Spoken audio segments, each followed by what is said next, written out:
Siempre se ha sabido que los faraones y reinas del antiguo Egipto practicaban el incesto, el adulterio y las demostraciones públicas de sexualidad.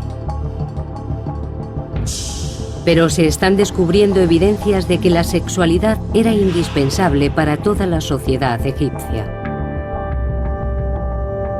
Fue una tierra mágica y sensual en la que el sexo era el origen de todo, incluso del propio universo.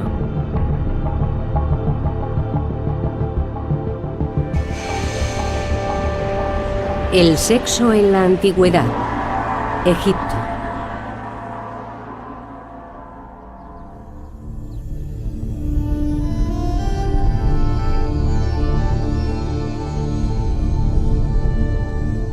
El faraón Ramsés II fue el más importante de todos los faraones, y su apetito sexual estaba a la altura de su condición. Se casó con infinidad de princesas que llegaron de tierras lejanas, mujeres exóticas de Nubia, Libia y Babilonia. Se casó también con su hermana y 3 de sus propias hijas.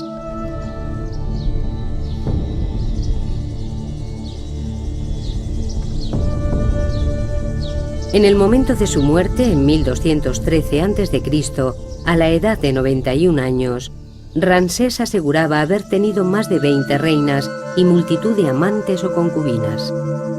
En los textos antiguos se recoge que fue padre de más de 100 hijos.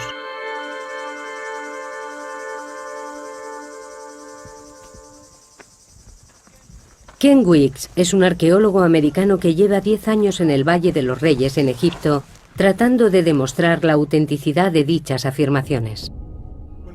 Cuando Ramsés cumplió 15 años, su padre le regaló una mujer, una docena de concubinas y las llaves de todos los harenes del país. Recuerdo que cuando yo cumplí 15 años me regalaron una camisa. Pero Ramsés II se vio de repente rodeado por todas esas mujeres. Desde que nació, Ramsés estaba destinado a la grandeza. De niño era habitual verle domando toros. Para su gente eso significaba que era el hombre que podía garantizar la bendición de los dioses para Egipto y traer prosperidad al país. Imaginen un reloj de arena. Los dioses estarían en la parte de arriba y los mortales en la parte de abajo. El faraón sería el nexo de unión entre las dos esferas y toda la comunicación que pudiera establecerse entre esta vida y el más allá debía hacerse a través del faraón. Esto le situaba en una posición extremadamente importante. Los dioses expresaban sus deseos a través de la figura del faraón. Era el gran comunicador, el que permitía el alba y el crepúsculo, la salida de la luna, el éxito en la crecida anual del Nilo. Todos estos mensajes de los dioses dependían del faraón y de su capacidad de transmisión entre los dos niveles. Una de las tareas fundamentales del faraón era garantizar que los dioses trajeran fertilidad a la tierra y al Nilo. Durante una ceremonia anual se masturbaba en el agua. La fertilidad del faraón estaba estrechamente ligada con el éxito de la cosecha. Para el pueblo, la potencia sexual del faraón, su dios en la tierra, era igualmente importante porque creían que era el sexo lo que había dado lugar al mundo.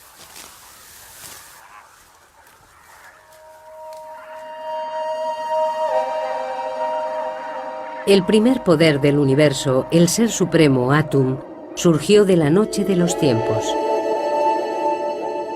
Se masturbó y se convirtió en el dios Sol, Ra. Su semen dio nacimiento a los primeros seres divinos, Su, el dios de la luz y el aire, y su hermana Tefnut, la diosa de la humedad. Su vagina creó el rocío de la mañana. Su amor incestuoso creó a Nut, el cielo, y Geb, la tierra.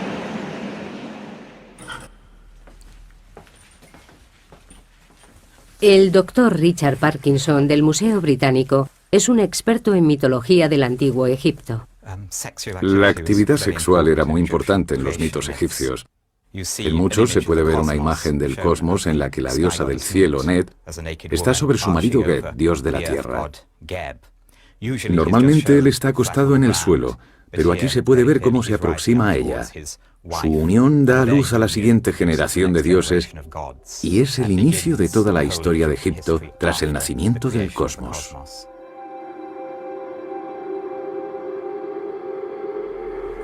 Los estudios de Richard Parkinson sugieren que solo el faraón y sus sacerdotes más allegados podían admirar estas representaciones íntimas de los dioses.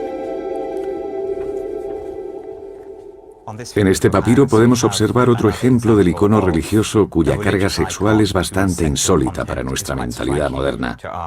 Podemos ver una viñeta del cosmos en la que el cielo de la noche, representado como una diosa, está postrada sobre el dios de la tierra Geb.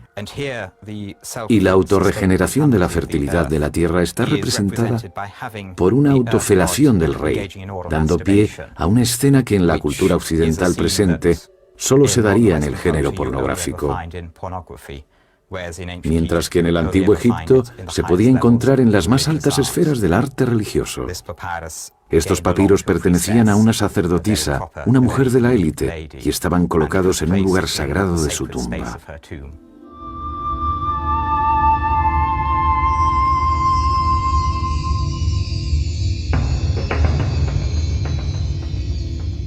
La mujer de más alta categoría en Egipto fue el primer amor de Ramsés, la gran reina Nefertari.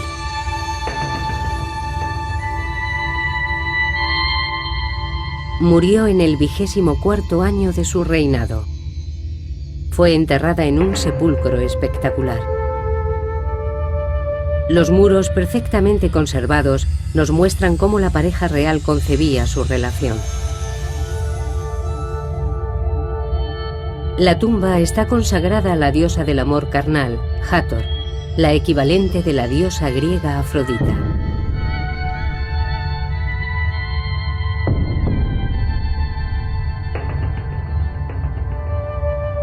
La reina Nefertari y la diosa Hathor están representadas con el mismo tamaño.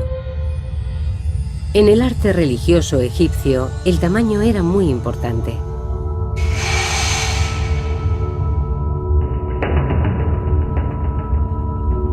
Ramsés creía que él y su reina estaban al mismo nivel de los dioses.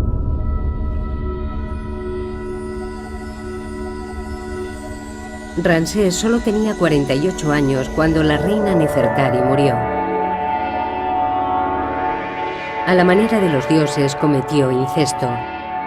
Se casó con la hija mayor que tuvo con Nefertari, la princesa Meri-Tamun, promocionándola al rango de reina.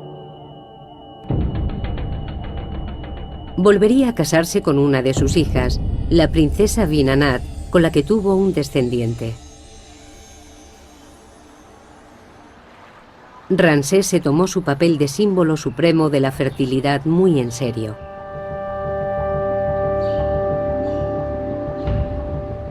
Ken Weeks ha recorrido Egipto para probar las hazañas de Ramsés. En al menos 10 templos a lo largo de Egipto grabó las paredes con escenas de procesiones formadas por sus hijos. En una están representados nada menos que 29 junto con procesiones de sus hijas en orden de nacimiento. Y en cada caso una leyenda que detallaba su nombre y sus títulos. Ningún faraón dio tanta importancia a sus hijos como lo hizo Ramsés. Son objeto de frecuentes referencias en textos históricos que redactó acerca de las actividades de su reinado. Comprobarlo ha sido una tarea complicada. La tumba de Ramsés en el Valle de los Reyes fue destruida por una inundación. Sin embargo, su cuerpo, con más de 3.500 años, permanece en el Museo de Antigüedades de El Cairo. Cada día, cientos de personas visitan la momia del hombre que vivió como un dios, rodeado por sus hijos, sus mujeres, sus amantes y sus esclavas.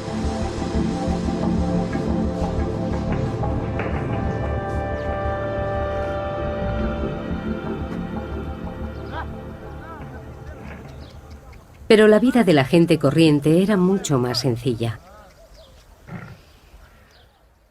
El faraón siempre ha tenido un papel fundamental en la sociedad egipcia. Muchas mujeres, multitud de hijos, todo el conjunto era algo inherente al faraón. Pero, desde luego, los cortesanos y la gente humilde se comportaban y vivían de manera mucho más sencilla. Para la mayoría, el día a día era una lucha por la supervivencia. Cómo veían el sexo y el matrimonio siempre ha sido un misterio, pero ahora podemos estudiar pruebas que habían estado ocultas.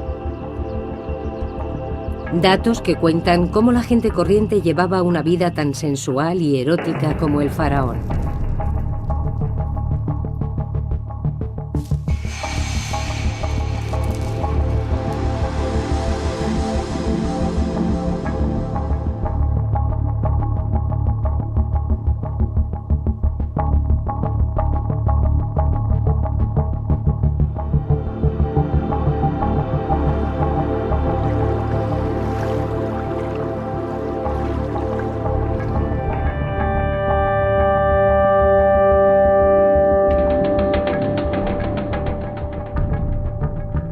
Los reyes y reinas del antiguo Egipto vivían como dioses en un mundo en el que para ellos la potencia sexual era un deber religioso. Pero poco sabemos acerca de cómo vivía y amaba el resto de la población. Muchos restos fueron arrastrados por las crecidas del Nilo.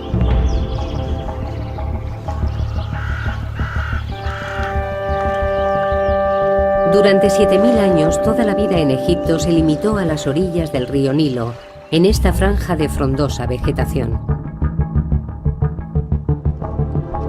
Más allá se encuentra el infinito desierto africano.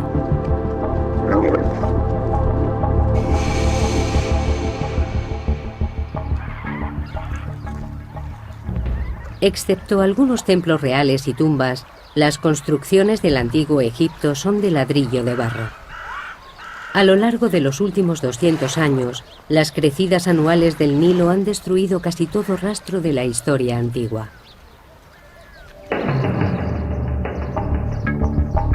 Por ello, el pequeño pueblo de Deir el Medina es un tesoro incomparable. Descansa sobre las dunas del desierto frente a la antigua capital, Tebas. Fue la residencia de los obreros que construyeron las tumbas reales cercanas. La profesora Lynn Meskel de la Universidad de Columbia lleva 10 años estudiando la vida en Deir el Medina. Sus resultados acaban de ser publicados. Deir el Medina es especial porque no ha sido destruido por los constantes movimientos del Nilo y las inundaciones periódicas.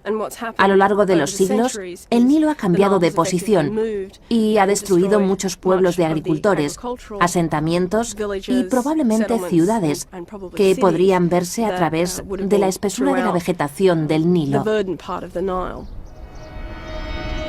El cementerio de Deir el Medina acoge la tumba de los habitantes más poderosos del pueblo. La tumba del arquitecto Ka y de su mujer Merit es una revelación. Su contenido sugiere que al menos las clases medias aspiraban a llevar un estilo de vida parecido al del faraón. Ka y Merit están ahora en el Museo Egipcio de Turín, en Italia. En la parte superior del sarcófago hay guirnaldas de hojas que se han conservado tan bien que todavía podemos ver de qué flores se trataba.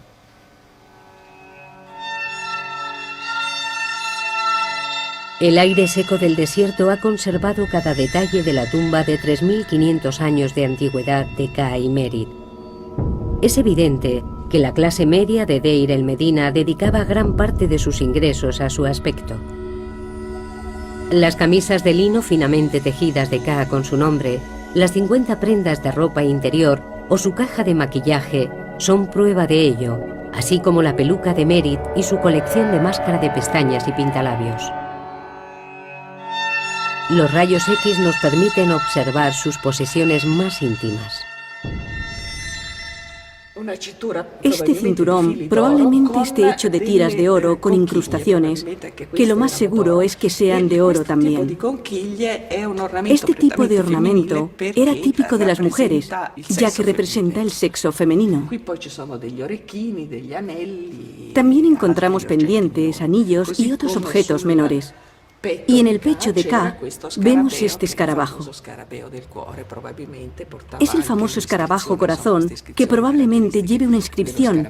Asimismo hemos hallado pendientes, anillos y todo tipo de ornamento.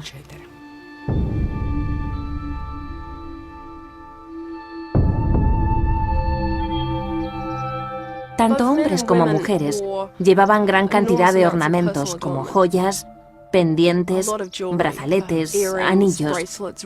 Y ambos utilizaban maquillaje, especialmente máscara de pestañas. Llevaban igualmente ingentes cantidades de perfume. Desde luego no se regían por nuestros criterios, según los cuales las mujeres son las principales portadoras de joyería. Los hombres también lucían joyas muy caras.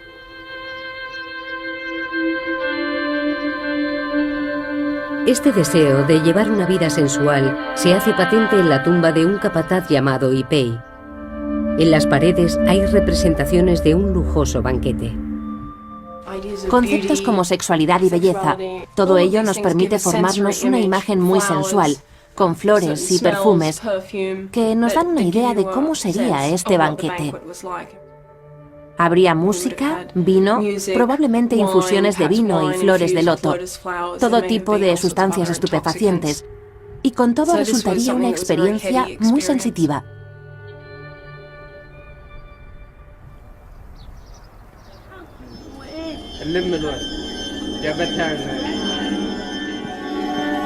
Los habitantes de Deir el Medina eran artesanos.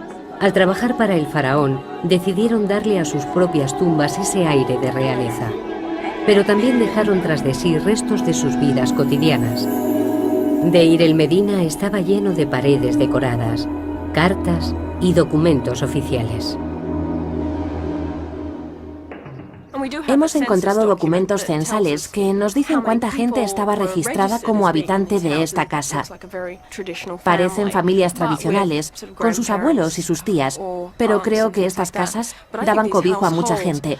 Y si nos fijamos en la información genealógica, estamos en condición de afirmar que la gente llegaba a tener hasta 9 o 10 hijos.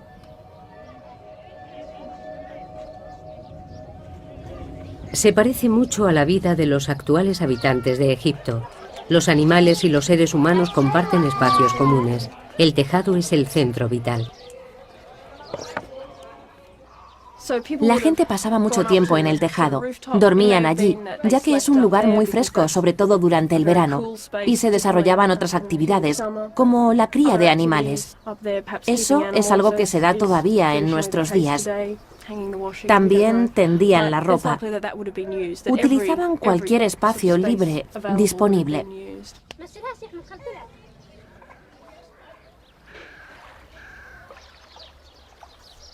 Aunque existen similitudes entre el Egipto actual y el antiguo, la actitud ante el sexo no podría ser más diferente.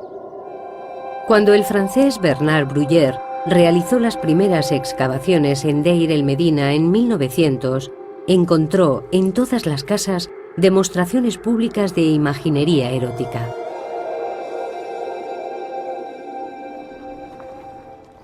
Lo primero que ves cuando entras en una casa son escenas que representan a mujeres en escenas particulares de su vida, ya sea dando a luz, dando el pecho a sus hijos. Y en una casa en particular, en la casa Sureste 8, podemos observar un gran fresco de una mujer desnuda, tocando una flauta doble. Este tipo de imágenes, con tanta carga erótica y ritual, no es algo que en la actualidad asociemos a la decoración inherente de una casa, y mucho menos de las primeras estancias. Además de las pinturas eróticas, Deir el Medina estaba lleno de objetos sagrados, utilizados probablemente en rituales de fertilidad.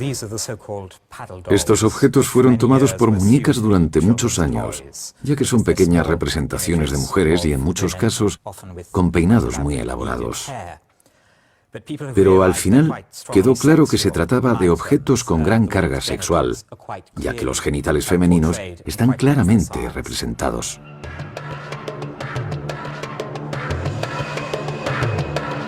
Un escriba de Deir el Medina elaboró un documento muy explícito como divertimento o por encargo. El papiro erótico de Deir el Medina empieza con escenas normales de animales hasta que repentinamente cambia de tono. Algunos expertos han sugerido que estamos ante un tratado sexual o una alegoría religiosa. Otros apuestan por que se trate de un papiro satírico. Asumen que el hombre, al ser calvo, es un sacerdote, y la mujer, al comportarse de esta manera, deja claro que es una prostituta, por lo que se trataría de una sátira social. Pero creo que estas explicaciones son un tanto rígidas y académicas. Todo el papiro se desarrolla claramente en un contexto humorístico, como una parodia. El hombre hace gala de la tremenda flexibilidad de su pene, lo que es común en el género humorístico.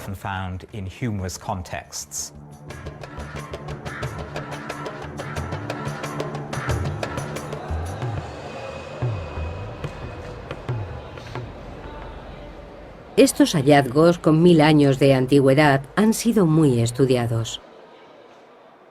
Cuando se descubrieron, nadie pensó en exponer tal imaginería sexual públicamente. Hubiera sido ofensivo y simplemente escondieron estos objetos. La época victoriana, a finales del siglo XIX, vio nacer la egiptología. Los expertos de aquel entonces tendían a centrarse en las vidas de los faraones y no prestaban atención a las clases bajas de la sociedad del antiguo Egipto. Actualmente estamos muy interesados en lo que pudiera pensar y sentir el hombre de la calle, qué hacían en su tiempo libre los escribas y los hombres que pintaron estas paredes. Estamos mucho más centrados en conseguir una visión de conjunto de la cultura egipcia, mucho más que en la encorsetada definición victoriana de la historia, según la cual esta no sería más que un recuento de batallas y una sucesión de reyes.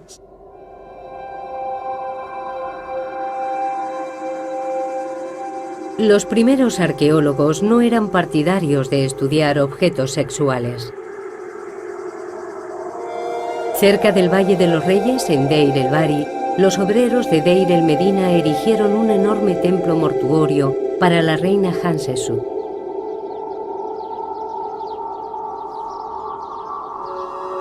En un santuario dedicado a la diosa Hathor, los excavadores encontraron una amplia colección de penes de madera que podrían haber sido utilizados en ritos de fertilidad.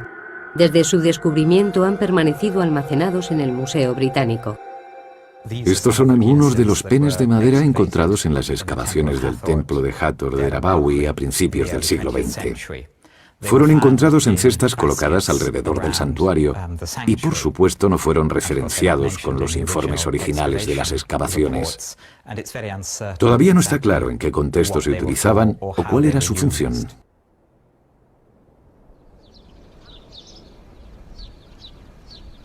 Encima del templo hay cuevas que los obreros de Deir el Medina utilizaban para resguardarse del sol de mediodía. En una de ellas encontramos una pintura del antiguo Egipto. El profesor Mohamed el-Baili, director de antigüedades del Valle de los Reyes, mantiene esta cueva cerrada al público.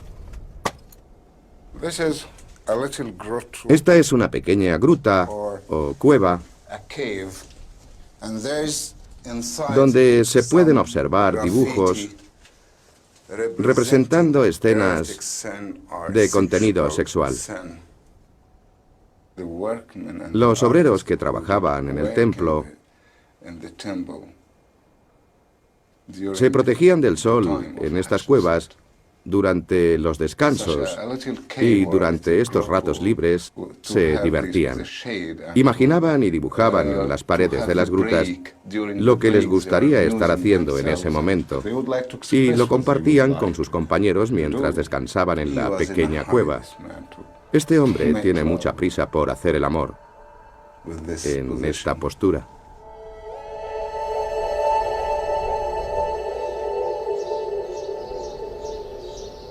La imaginería explícita estaba presente en la vida egipcia desde los templos reales hasta las cuevas de los obreros. Pero hasta ahora nadie ha averiguado el motivo.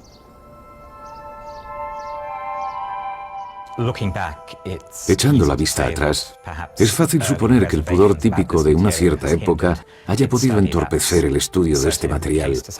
Pero no hay que olvidar que cada época tiene sus tabús y temas de los que la sociedad prefiere no hablar. Los documentos encontrados en Deir el-Medina están empezando a dar una idea más clara de por qué los antiguos egipcios estaban tan obsesionados con el sexo. Te dejaré admirar mi belleza, cubierta por una túnica del mejor lino, empapada de aceite de canela.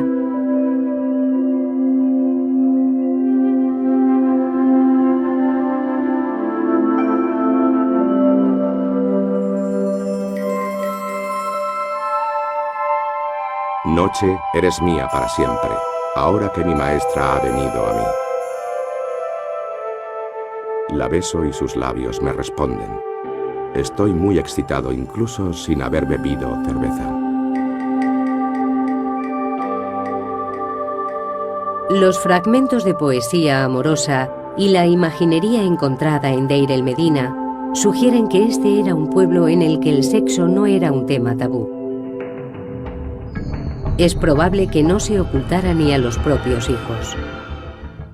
Hay ciertas imágenes en las que observamos a una pareja en el acto sexual, en presencia de niños, lo que nos indica que la idea de que este tipo de actos deban ser ocultados a los niños es una concepción occidental y perteneciente a la tradición europea. Y si nos fijamos en la historia de Europa, nos daremos cuenta de que hace varios siglos las familias vivían todas juntas en casas muy pequeñas, compartiendo la misma habitación y a veces la misma cama. Creo que tenemos que recalibrar nuestras sensibilidades a este respecto. Tenemos que superar la idea de que se trata de algo ritual. Realmente formaba parte de la vida doméstica. Para los egipcios estas esferas se entremezclaban fácilmente.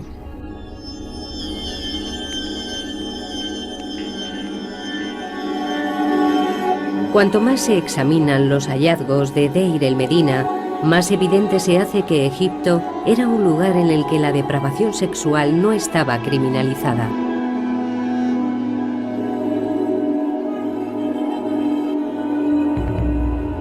En el pueblo, Paneb, un ladrón y asesino con un apetito sexual insaciable, se acostó con todas las mujeres del pueblo, ganándose la enemistad de muchos. Su comportamiento fue denunciado y está recogido en el registro del tribunal de Deir el-Medina. El escriba recoge testimonios que aseguran que Paneb se acostó con varias mujeres casadas, incluidas una mujer llamada Hel y su hija Wegbet, que luego le entregó a su hijo, Arpekti, que se acostó a su vez con ella. Creo que el escriba se lo pasa muy bien y disfruta mucho recogiendo estos testimonios en contra de Paneb. Cuando escribe las palabras realizar el acto sexual con Neg, al principio del documento, está escrito con muchas florituras que dan la sensación de que realmente disfrutaba difamando el nombre de Paneb.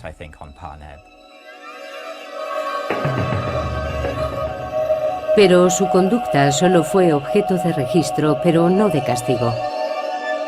En la actualidad, este tipo de acto sería considerado un crimen, pero no en el antiguo Egipto. Se trata de algo repudiable y vergonzoso, pero demostraban una actitud muy práctica al respecto. El adulterio era algo común, y por ello no merece el castigo de la muerte. El matrimonio parecía ser frecuente, pero los registros del pueblo dan fe de que el divorcio también lo era. De lo que se trata realmente es de matrimonios en serie. Era normal que la gente se casara 3 o 4 veces. Hay casos conocidos de mujeres también, que se casaban con varios hombres en diferentes momentos, manteniendo relaciones paralelas. El concepto de matrimonio era muy informal. La frase utilizada para referirse al matrimonio era encontrar casa juntos. No había ceremonias, simplemente vivían con su pareja. No había códigos civiles, el matrimonio no estaba regulado. Lynn Meskel ha descubierto algunas modalidades de convivencia en Deir el-Medina que hoy resultarían sorprendentes. Existían mujeres que eran criadas o esclavas, que el marido llevaba a casa cuando su mujer se quedaba embarazada. De esta forma, el hombre podía seguir teniendo hijos que eran parte de la familia, y a veces estos hijos llegaban a casarse con gente notable. La esclava o criada, por su parte, veía cómo se elevaba su estatus y pasaba a formar parte del hogar. La convivencia era muy flexible y existían modalidades para todos los gustos. Lo que a nuestros ojos es algo realmente increíble e inapropiado, para los egipcios funcionaba muy bien. Los antiguos egipcios eran tan liberales que no parecían preocuparse por la virginidad. En muchas sociedades posteriores, la virginidad constituía un requisito esencial que debía ser respetado hasta el matrimonio. En el antiguo Egipto no existía tal creencia. No hay mención específica en los textos que poseemos al respecto de la virginidad, de los hijos ilegítimos o relativos a cuestiones de paternidad. Se hace tanto hincapié en la fertilidad y la capacidad de tener hijos, que no había razón por la cual llegara a establecerse una discriminación de ningún tipo respecto al sexo, como más tarde se implantaría en las sociedades medievales. Hasta dónde llegaba este énfasis de la fertilidad es algo que todavía no está muy claro. Algunos expertos han sugerido que existía una actitud en la que se aceptaba cierto nivel de promiscuidad.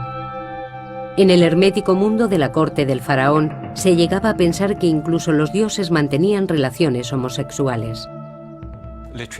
Los textos literarios conservan mucha información acerca de la sexualidad y la manera en que se contemplaba en la vida cotidiana. Es posible que la primera frase de coqueteo de la humanidad apareciera en un papiro, uno en el que un dios trata de seducir a otro.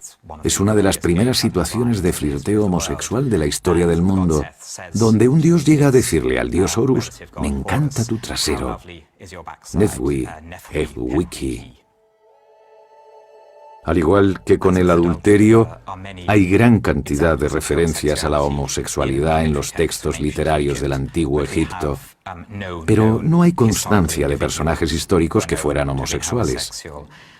Sin embargo, existe una tumba en Saqqara de dos hombres llamados Neakhum y Numhotep, que eran los peluqueros de uno de los reyes del antiguo reino de Egipto, y siempre se ha pensado que mantenían una relación. Homosexualidad, adulterio y divorcio, considerados como desviaciones por las religiones posteriores. Pero en Egipto los valores sexuales parecían más relajados. Una de las claves reside en las características geoclimáticas del país. La vida en Egipto era precaria, las sequías eran frecuentes. La mortalidad infantil era muy alta. La fertilidad de la tierra y de sus habitantes era una preocupación constante. Los egipcios no podían ser restrictivos ni siquiera en materias sexuales.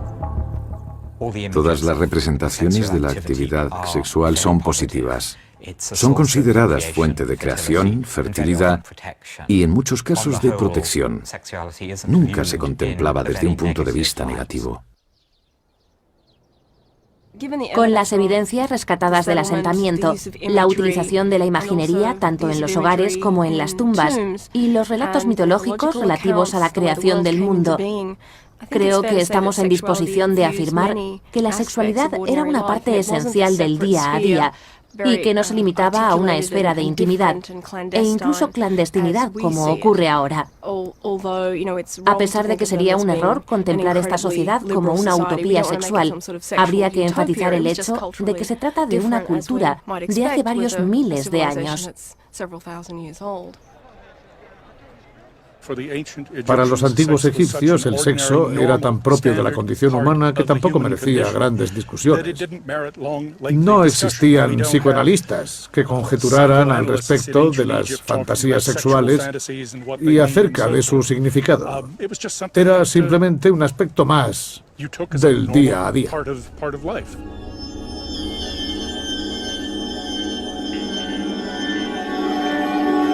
Los antiguos egipcios estaban lejos de sentirse acomplejados o culpables respecto al sexo. Por el contrario, el temor que existía era el de la infertilidad. El faraón podía contar con el apoyo de los dioses, pero la gente corriente no tenía acceso a los templos reales. Tenían que conformarse con recurrir a dioses menores y a la magia.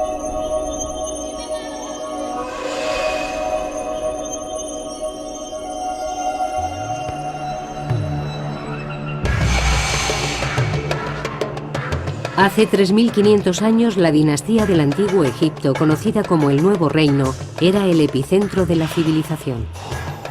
A pesar de que ciudadanos corrientes como el arquitecto Ka y su mujer Merit mantuvieran una actitud relajada respecto a las relaciones sexuales, existían ciertos temores como ser estéril o que hubiera complicaciones durante el parto.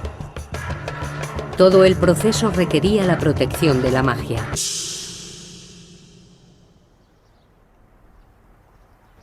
En el centro de cada casa de Deir el Medina hay una plataforma elevada. Durante mucho tiempo se consideró que dichas estructuras fueran camas. Lo característico y distintivo de muchas de las casas del pueblo son estas enigmáticas estructuras que Bruyère llamó lit clos. Son camas cerradas y durante mucho tiempo se pensó que eran el equivalente de la cama francesa. Pero si nos fijamos en su tamaño, nos damos cuenta de que sería un poco angustioso dormir en ellas.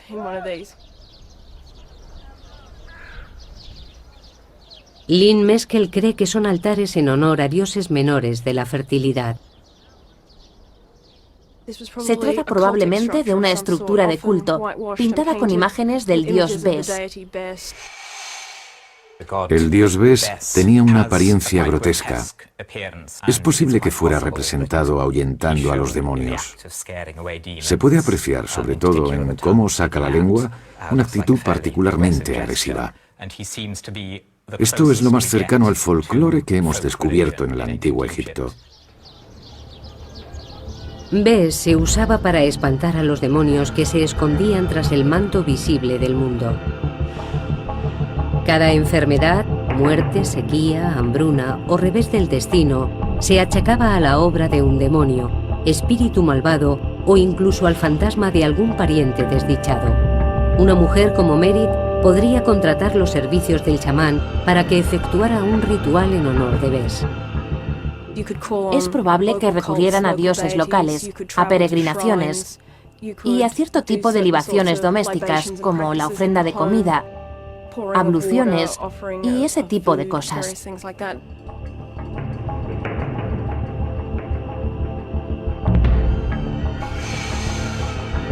Por encima de todo, las mujeres recurrían a la magia para el parto.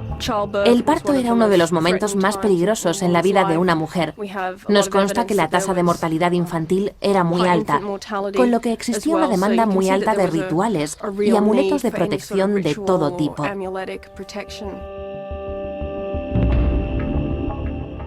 El periodo inmediatamente posterior al parto también se contemplaba como potencialmente peligroso para la salud de la madre y del hijo, pero también por la presencia que pudiera haber de demonios, espíritus, entidades o cualquier cosa que pudiera afectar al niño.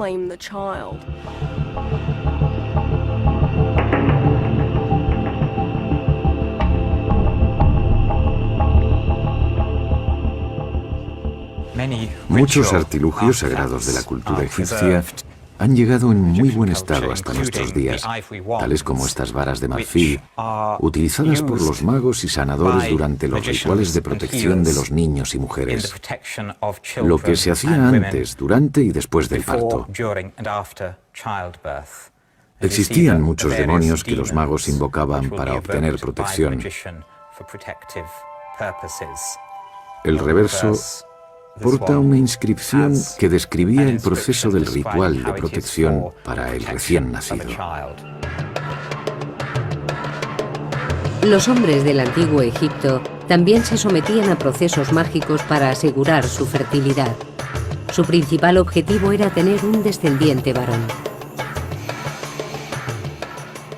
Un hechizo que un hombre podía conjurar para que una mujer se acostara con él se obtenía mezclando esencia de aceite de rosa y una cabeza de pescado seco del Nilo.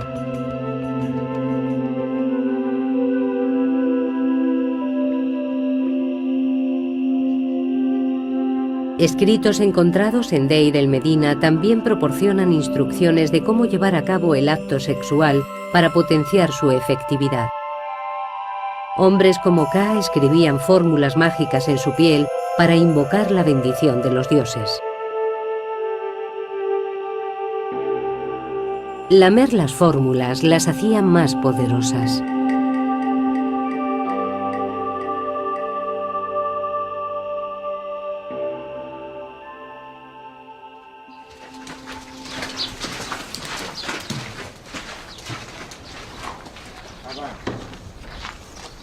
La preocupación por la fertilidad de los egipcios no se detenía con la muerte.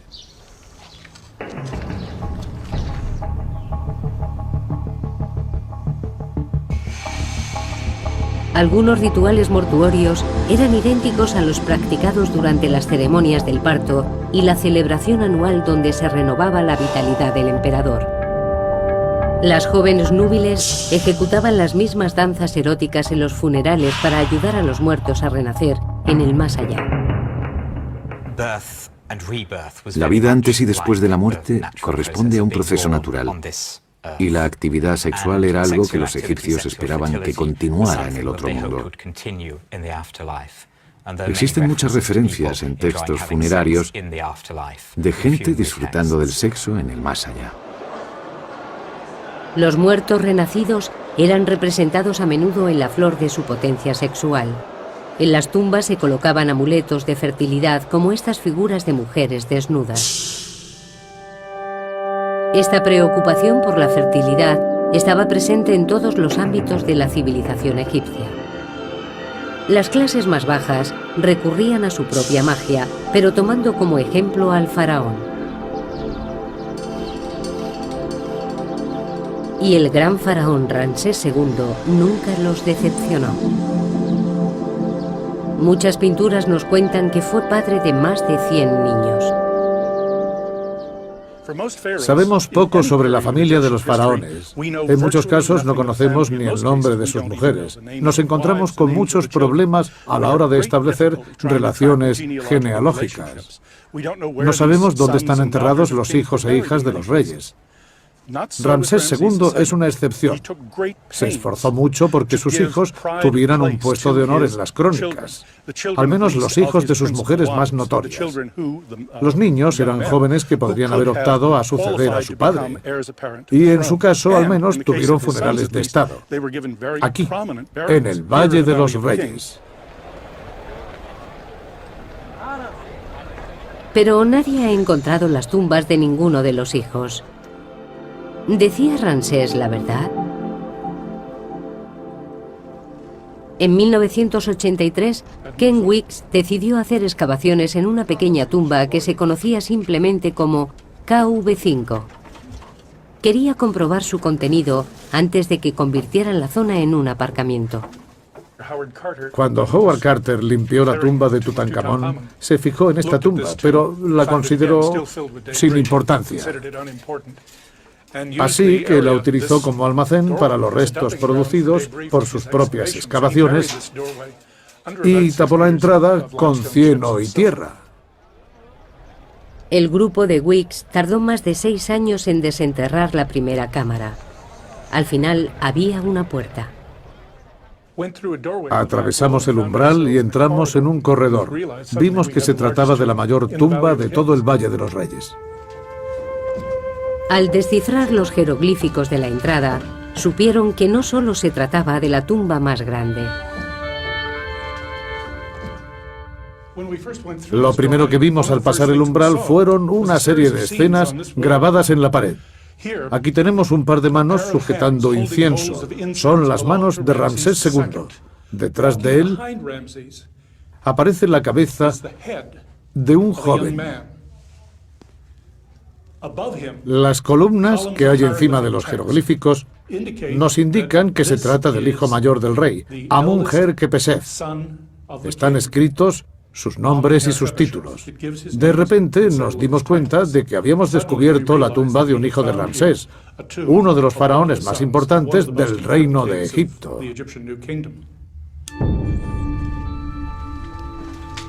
Los egiptólogos han creído durante mucho tiempo que Ramsés tuvo más de 100 hijos, pero hasta ahora no se habían encontrado pruebas. Ken Weeks acaba de publicar sus informes preliminares sobre KV5. Cree que puede haber encontrado un complejo de tumbas único, encargado por Ramsés para dar sepultura a sus hijos, a muchos de los cuales sobrevivió. Se trataba probablemente del único mausoleo familiar de todo el antiguo Egipto. Fijaos, por ejemplo, en esta maravillosa figura de Hathor. Precioso rostro. Desgraciadamente, ha sufrido muchos daños causados por las crecidas del Nilo.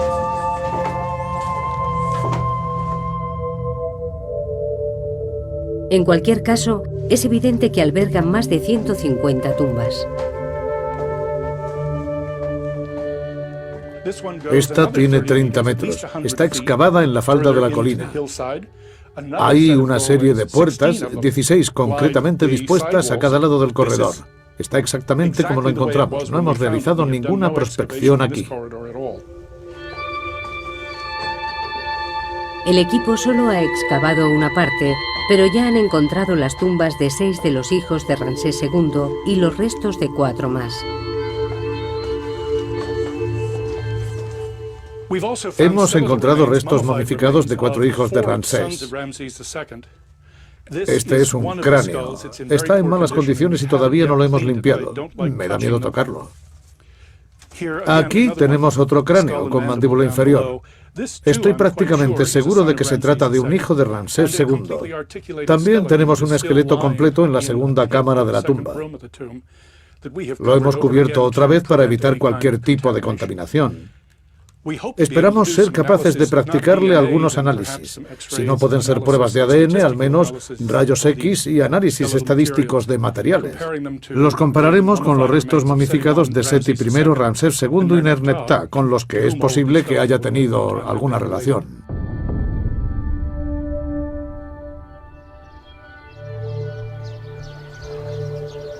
Las 150 tumbas de KV5 sugieren que Ramsés tuvo tantos hijos como afirmaba.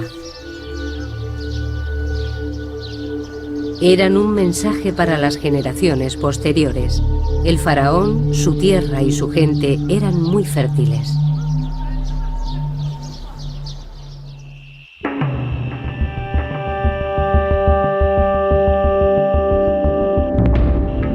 En el antiguo Egipto, el acto sexual formaba parte del día a día, de la religión, de las supersticiones, la vida doméstica e incluso los espacios públicos.